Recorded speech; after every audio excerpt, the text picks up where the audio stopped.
இப்போ இந்த தங்கம் வெள்ளி ஆகிய இரண்டின் விலையும் வந்து கிட்டத்தட்ட ஒரு ஆண்டிலேயே கிட்டத்தட்ட ஒரு ஒரு 60% வரை இந்த தங்கத்தின் விலை வந்து உயர்ந்து கொண்டே செல்கிறது.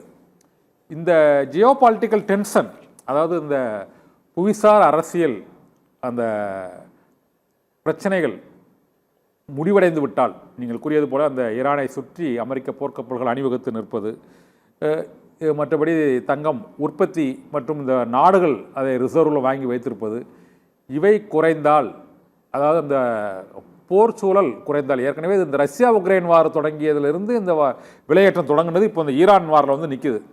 இந்த சூழ்நிலைகளை அடுத்தடுத்து இந்த வார் சிச்சுவேஷன்ஸ் குறைந்து ஓரளவு ஒரு அமைதி சூழல் ஏற்பட்டால் இந்த விலையேற்றம் என்பது வந்து எந்த அளவுக்கு குறையும் சார்? இல்லை, குறையாது. காரணம் என்னன்னா, ஒரு விஷயத்த கிளியராக சொல்கிறேன்.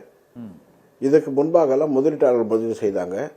அவங்க முதலீடு செய்துட்டு ஓரளவுக்கு லாபம் வரும்போது மீண்டும் சந்தைக்கு வந்து தக்கத்தை கொண்டு வருவாங்க, விற்பனை செய்வாங்க. அதன் மூலமாக ஒரு 10-20% வரை குறையும். ஆனால் இப்பொழுது முதலீட்டாளர்களை தாண்டி உலக நாடுகளில் உள்ள மத்திய வங்கிகள், ரிசர்வ் வங்கிகள் முதலீடு செய்துள்ளன. அதே போல உலக நாடுகளிடையே உள்ள கருவூலங்கள், அரசுடைய கருவூலங்கள் அதில் முதலீடு செய்துள்ளன. இது எல்லாமே மறுசுழற்சி முறையில் தங்கம் வந்து சந்தைக்கு விற்பனைக்கு வராது. ஏன்னா அவங்க ட்ரேடர் கிடையாது, அதனால வராது சொல்லலாம். முதலீட்டுலாம் இருந்தால் கண்டிப்பாக வந்து ஒரு கரெக்ஷன் வரும். கரெக்ஷன் வந்தால் விலை குறையும்னு சொல்லலாம். இப்போ வந்து முதலீட்டாளர்களே முதலீடு செய்யறதை விட அரசுகள் வந்து முதலீடு செய்திருக்காங்க. அதனால வந்து அவங்க மறுசுழற்சிக்கு தங்கத்தை கொண்டு வர மாட்டாங்க.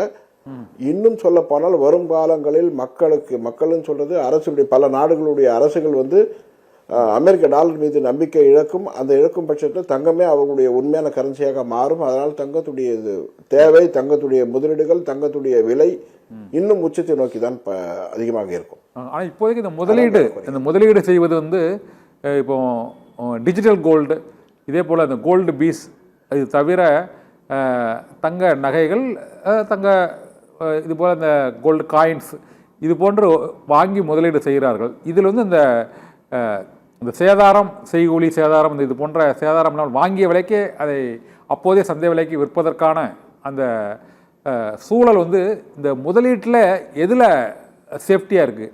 டிஜிட்டல் கோல்டா, அல்லது இந்த கோல்டு இடிஎஃப்னு சொல்கிறாங்களே அதுவா, அல்லது நகைகள் மூலமாக வாங்குவதா, அல்லது இது பேப்பர் கோல்டு என்று அழைக்கக்கூடிய அளவுக்கு அந்த முதலீடு செய்வது, இதில் எதில் பாதுகாப்பானது சாமானிய மக்களுக்கு? இல்லை, முதல்ல சொல்லிடுறேன். டிஜி கோல்டு வந்துட்டு செபி வந்து சொல்லிட்டாங்க, எங்களுடைய கண்காணிப்பில் இல்லை. அதனால் நீங்கள் யாராவது அதில் பணம் செலுத்தினாலும் அது வந்து டிஜி கோல்டில் நீங்கள் பணம், ஆனால் நீங்கள் தான் முழு பொறுப்பு, நாங்கள் பொறுப்பு அல்ல. அதனால் அதனுடைய பாதுகாப்பு தன்மைங்கிறது ஒரு கேள்விக்குறியான, எந்த வித ஒரு கவர்மெண்ட் ஏஜென்சியும் அதை வந்து கண்காணிக்கல. அதனால வந்து அது ஒரு கேள்விக்குறி. ரெண்டாவதா நீங்கள் சொன்னது வந்துட்டு இடிஎஃப் சொன்னீங்க. இடிஎஃப்ல வந்துட்டு முதலீடு செய்யலாம், ஒன்றும் தப்பு இல்லை.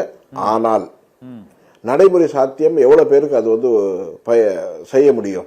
ஒரு நடைமுறையாக அதுக்கு வந்து ஒரு சிஸ்டம் கம்ப்யூட்டரில் செய்யணும், நிறைய விஷயங்களை தெரிஞ்சிருக்கணும், எப்போ விற்கணும், எப்போ வாங்கணுங்கிறதெல்லாம் தெரியணும்.